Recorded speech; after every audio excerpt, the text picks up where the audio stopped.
Friends வணக்கம். எம்எஸ்ஐடி YouTube channel பண்ணாமல் தரும்படி நான் உங்களை நம்புகிறேன். இன்றைக்கி வந்து பார்த்திங்கன்னா ஒரு கஸ்டமர் ஒரு பிடி போர்டு வந்து ஒரு 3 பிடி போர்டும் மகாராஜாபூரில் 60R போர்டு 2 போர்டும் சர்வீஸ் கொடுத்துருந்தா விட இது வந்து ரெண்டுமே சர்வீஸ் பண்ணியாச்சு. சர்வீஸ் பண்ணிட்டு பார்த்திங்கன்னா என்னென்ன ஸ்பேர் போர்ட்ஸ்னு சொல்லி பாருங்கள் கழட்டி வச்சுருக்கேன்.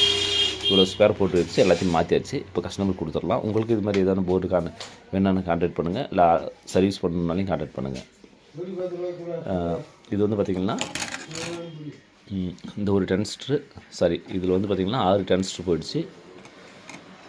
சரி இதில் வந்து இது ஒரு டென்ஸ்ட்ரு, இது ஒரு 2 டென்ஸ்ட்ரு மட்டும் போயிட்டு இருந்தது. இது வந்து ஒர்க்கு கம்மி தான். இவ்வளோ தான் பார்த்திங்கன்னா 6 piece of resistance, 6 transistor, 2 driver transistor plus வந்து 330 ஓம்ஸ் ரெசிஸ்டரு ப்ளஸ் ஒரு கெப்பாசிட்டரு, ஒரு பிஎஃப். டோட்டலாக இவ்வளோ மாற்றிருக்கிறதுல இது ஒன்று தான் கொஞ்சம் ஒர்க் அதிகம். இது மாதிரி எதனா போர்டு சர்வீஸ் பண்ணாலும் கான்டாக்ட் பண்ணுங்கள், இல்லை நம்மகிட்ட இது மாதிரி போர்டு இருக்குது புதுசாக வேணாலும் கான்டாக்ட் பண்ணுங்கள். தொடர்ந்து வீடியோ பார்த்துட்டு நண்பர்களே. எம்எஸ்ஐடி யூடியூப் சேனல் பண்ணாகிறோம். நன்றி, வணக்கம்.